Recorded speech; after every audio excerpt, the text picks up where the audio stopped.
ij,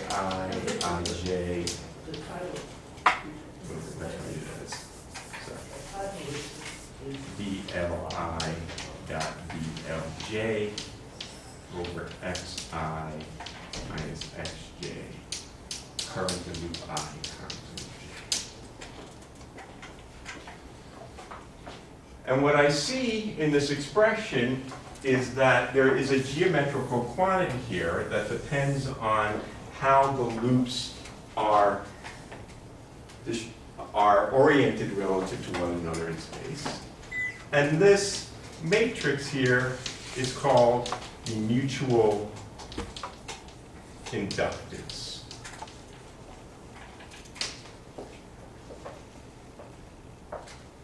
It's a geometric quantity.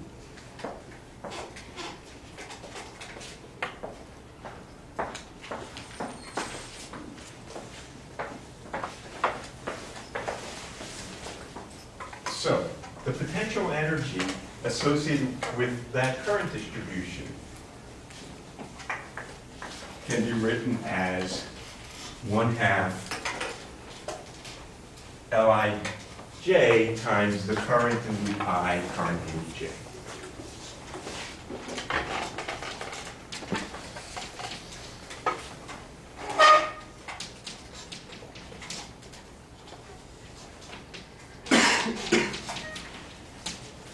Where Lij is equal to 1 over c squared I j over x I xj, which is equal to the mutual inductance.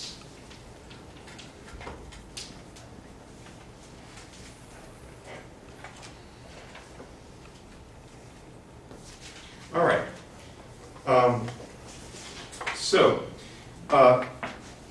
Of course, there is a self-inductance of a given loop.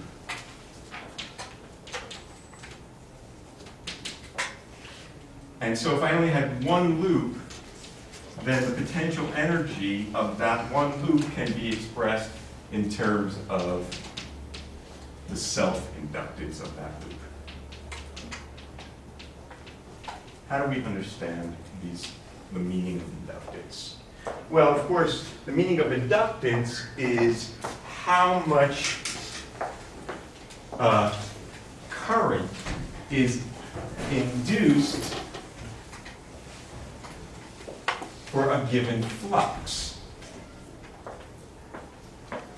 Or said another way, if the flux is changing, how much EMF is generated around that loop. So, how does one typically calculate inductance? This is somewhat analogous to what we did in statics in terms of capacitance. Yeah?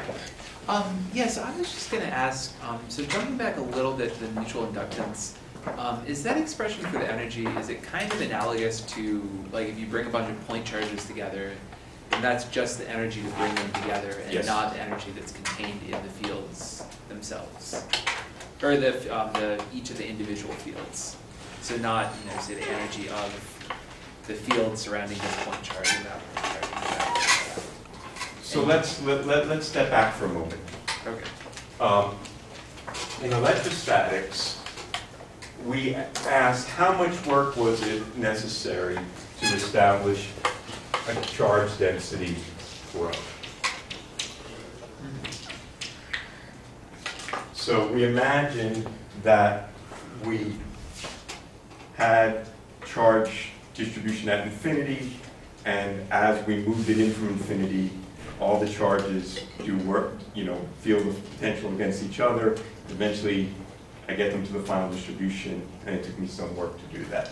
And the work necessary to do that was the potential energy stored in the charge distribution, which we wrote in terms of the scalar potential like this. This is the self-energy. And this was equal to 1 over 8 pi E squared. not to be confused with the potential energy of a charge distribution in an external field due to other charges. In the context of the magnetic field, what we've just discussed is analogous to this. This is the self-energy. Of course, in the context of the electrostatics, we had the embarrassing problem of the singular point charge.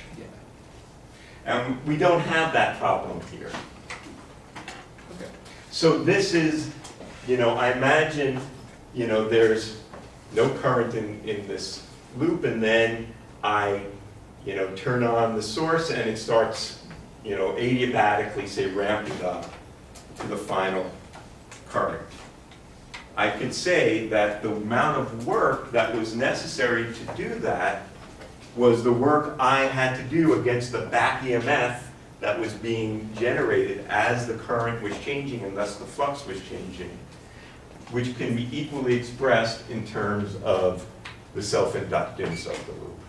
This is equal to the integral over all space of the magnetic field that's created by that current distribution.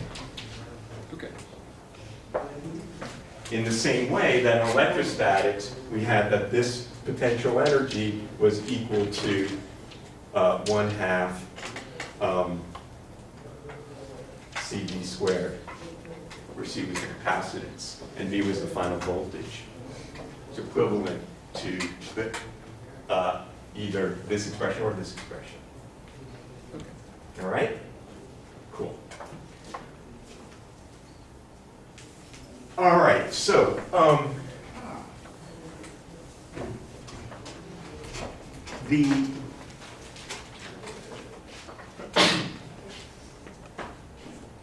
right. So how do I calculate inductance? Well, similarly to the way that we typically calculate capacitance, we look at the geometry. Let's look at the mutual inductance for a moment. Let's say I have two loops, whatever they are. They don't necessarily have to have the same shape, but I seem only capable of drawing one kind of shape. And what I want to know is the following. Let's not put any current here. Let's say that I put some current here. It's going to make some magnetic field,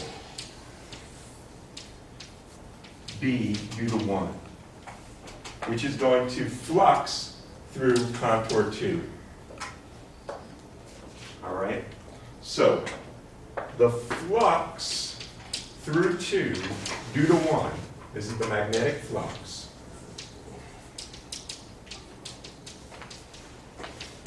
is equal to what? Well, it's equal to the surface integral. If this is my contour, which has a particular orientation, and this is the normal, it's the flux of magnetic field 1 through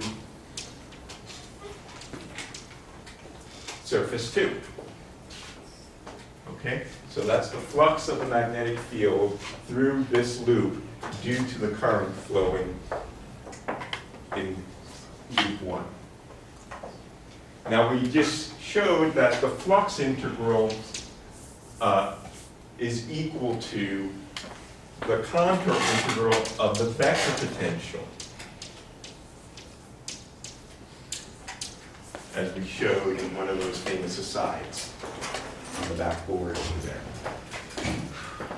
Okay?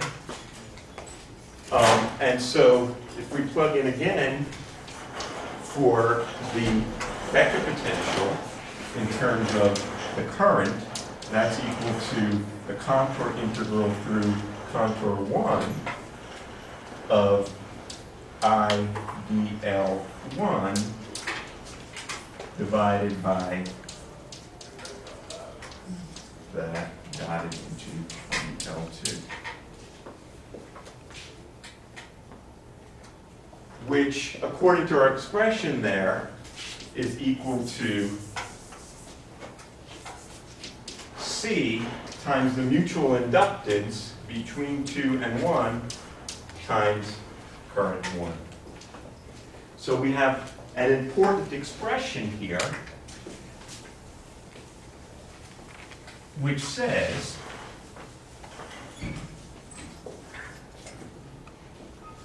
that the flux through 2 due to 1 is C times the mutual inductance between 2 and 1 times current 1. Of course, we have, doesn't matter what order I write this in, because this is symmetric, the inductance on 1 due to 2 is equal to the inductance of 2 due to 1, because this is symmetric between them.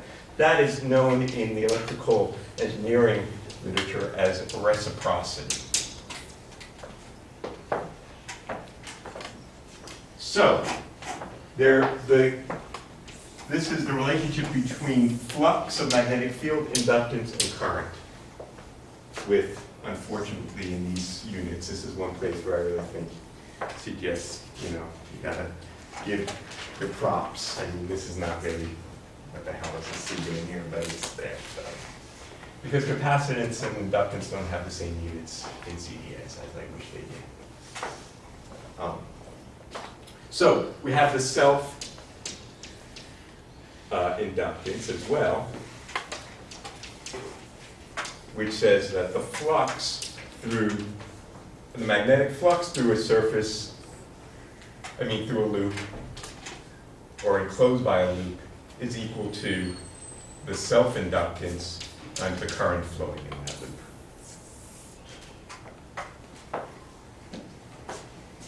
Times C. So what that tells me is that if I have a changing current,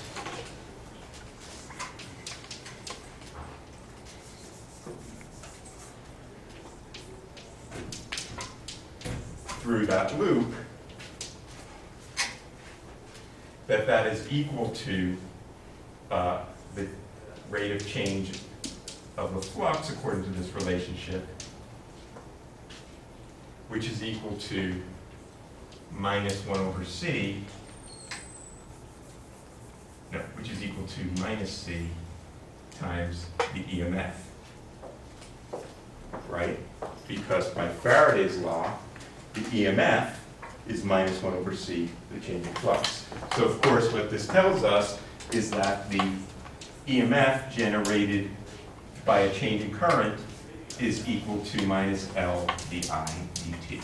That's the famous relationship between a change in current and the inductance, which you know from your circuit theory.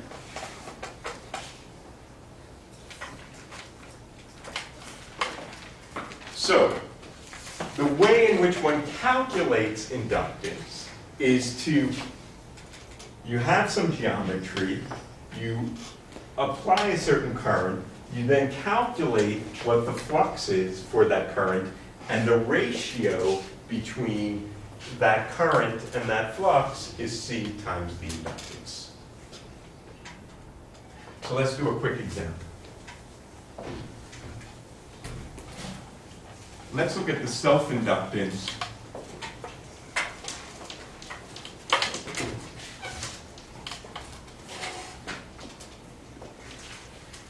of a solenoid.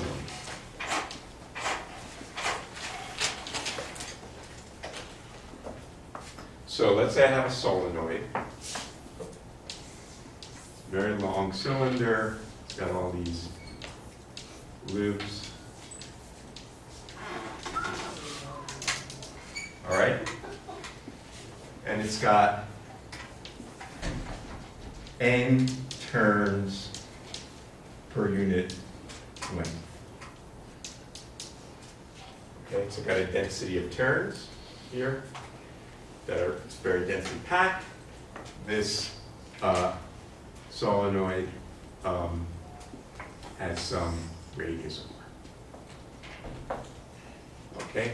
And so the question is, what is the self-inductance of that solenoid? How would you do it?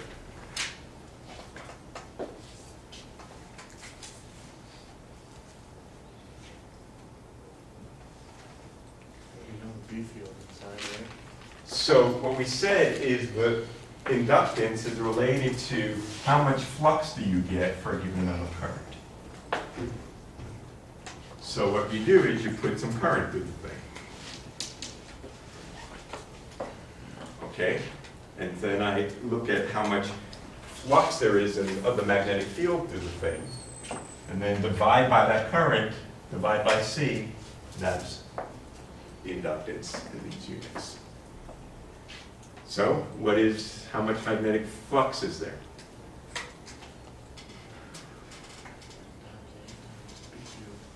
So what's the B field associated with this current distribution? This is a solenoid. We should know. It's like a capacitor. You know, these are one of the few things we should know. Maybe we don't have our 4 pi's in C right. I'll forgive you on that. You can put a mu naught, and I won't even throw it. But what is the magnetic field? If you forgot, how do you get it instantly? Ampere's law. Right? Everyone's going to study this because you have an exam coming up. Right? Okay, so we're going to do Ampere's law quick. Here it is. The cross-section of my solenoid looks like this. Dot, dot, dot, dot, dot. All these terms. I got current coming out of the board over here. I got current going into the board over here. Right? I know if it's an infinite solenoid, the magnetic field is 0 outside, and it's uniform and in the direction. So what kind of Amperian loop do I put? Yeah, something like this. My Amperian loop.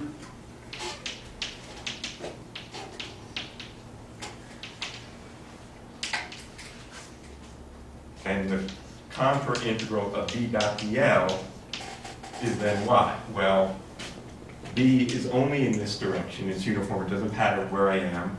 So it only contributes to this leg of the loop. So that's equal to D times L. Let me write this in a place that someone can see it.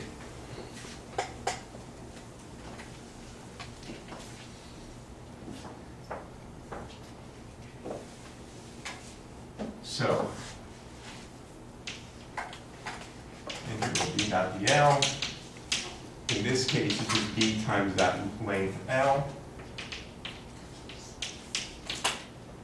And that's equal to what?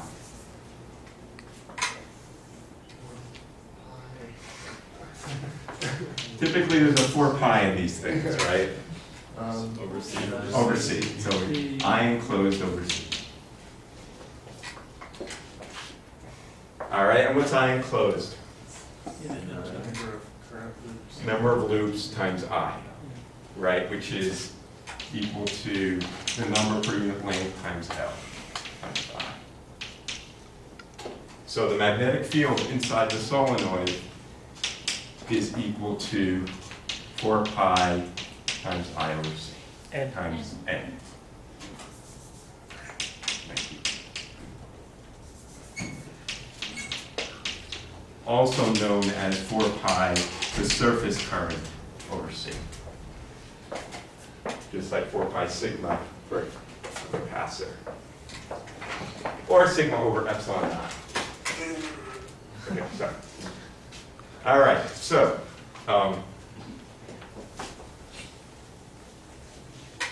so what's the inductance, the self-inductance of the solenoid?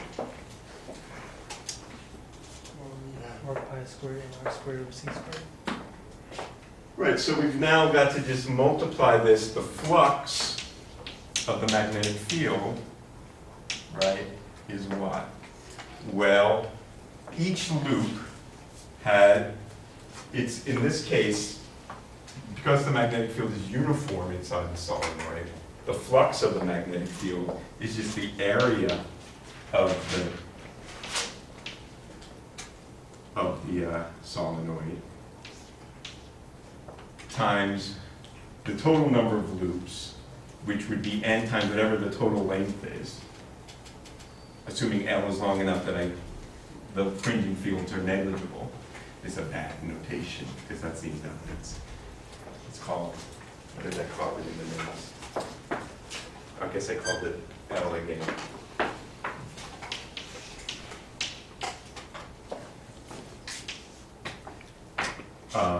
Times B.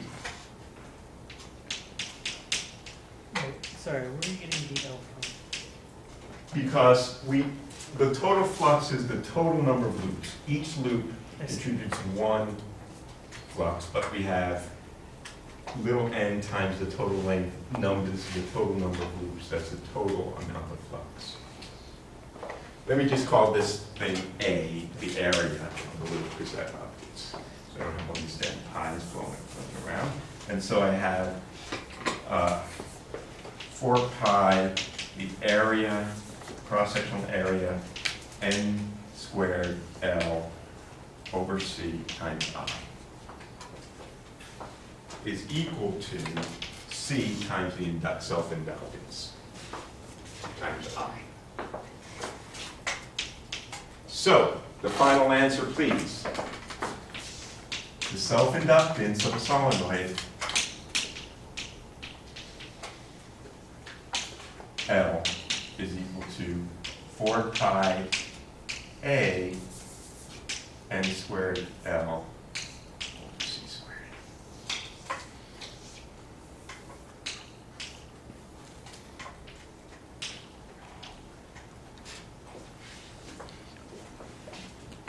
Okay.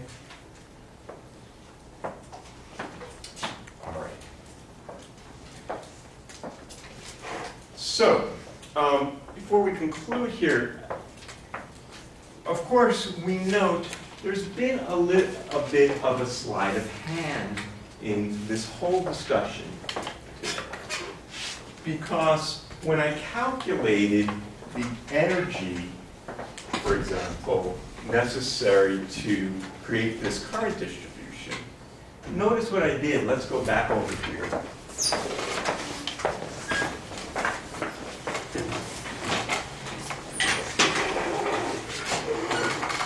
I made this substitution. Remember that this relationship between the magnetic field and the current was only true for a steady current. Right? Because this was the magnetostatic relationship. That is to say, this relationship, Ampere's law, del cross V is equal to 4 pi J over C, implies del dot J is 0, which is to say the current density is constant. But we didn't have a steady current here. We made it non-steady. So we kind of cheated. What we have currently, let's go back to the sideboard over here.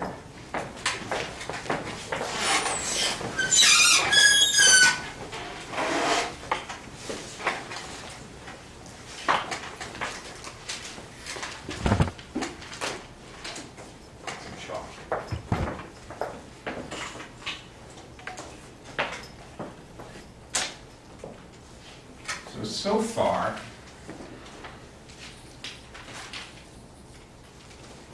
we have the field equations.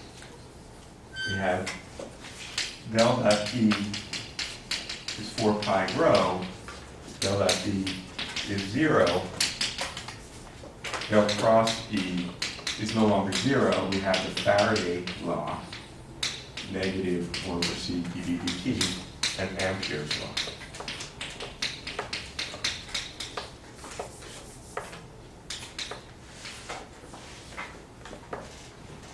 Ampere's law implies del dot J is 0, which means that the charge density must be constant.